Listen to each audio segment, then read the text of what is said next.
Penuntun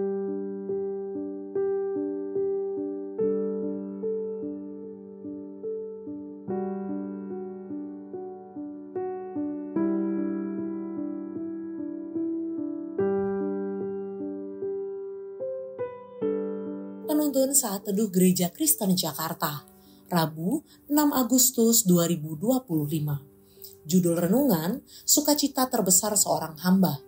Diambil dari kitab Lukas 10 ayat 17 hingga 20. Kemudian ke-70 murid itu kembali dengan gembira dan berkata, "Tuhan, juga setan-setan ini takluk kepada kami demi nama-Mu." Lalu kata Yesus kepada mereka, "Aku melihat iblis jatuh seperti kilat dari langit. Sesungguhnya aku telah memberikan kuasa kepadamu untuk menginjak ular dan kalajengking, dan kuasa untuk menahan kekuatan musuh, sehingga tidak ada yang akan membahayakan kamu. Namun demikian, janganlah bersukacita karena roh-roh itu takluk kepadamu, tetapi bersukacitalah karena namamu ada terdaftar di sorga." The Greedy adalah salah satu cara selebrasi unik yang dilakukan pemain sepak bola ketika berhasil menjebol gawang lawan. Gerakan tarian di mana pemain mengetukkan tumit secara bergantian sambil mengayunkan lengan. Selebrasi ini menjadi viral dan sering dipakai sebagai tanda kegembiraan karena keberhasilan mencetak gol. Beberapa pemain seperti Christian Pulisic dan Anthony Elanga turut memeriahkan tren The Greedy tahun 2022. 70 murid diutus Tuhan Yesus untuk melayani.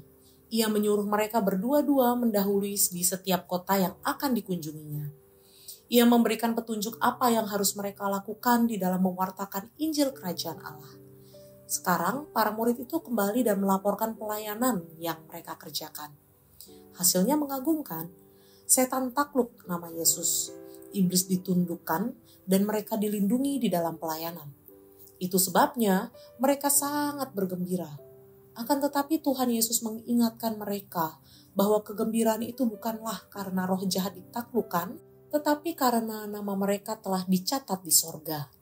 Alih-alih memuji mereka dan larut dalam euforia keberhasilan pelayanan, Tuhan Yesus justru mengingatkan mereka untuk tidak bersukacita karena hal yang demikian. Tetapi hendaknya mereka bersukacita oleh karena mereka telah menjadi bagian dari kerajaan sorga. Tuhan Yesus mengarahkan para murid untuk melihat kepada sukacita terbesar, yaitu ketika mereka diselamatkan dari kebinasaan oleh pengorbanan Kristus bagi mereka. Sukacita para murid bukan karena kuasa yang mereka miliki dari Allah, bukan pula karena iblis telah ditundukkan, tetapi karena mereka telah menjadi bagian dari kerajaannya. Apakah yang membuat kita bersukacita karena melayani Allah? Apakah karena berbagai hal spektakuler yang telah kita lakukan? Apakah karena kita sudah memaksimalkan potensi kita untuk melayani? Apakah karena kita berhasil mengatasi segala rintangan dalam pelayanan? Apakah karena kita mencapai target tertentu?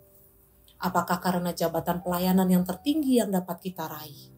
Apakah kita bisa setia dan taat kepada panggilan Allah? Apakah karena kita mengalami perlindungan dan penyertaan dalam pelayanan? Semua alasan sukacita itu hanyalah sementara. Namun hendaknya kita selalu mengingat bahwa sukacita seorang pelayan adalah ketika ia sendiri telah mengalami anugerah keselamatan di dalam Kristus. Alangkah ironisnya jika seseorang berhasil dalam pelayanan, tetapi ia sendiri belum menerima anugerah Allah yang mengagumkan itu. Bersukacitalah sebab kita telah menjadi bagian dari kerajaannya. Terpujilah Allah.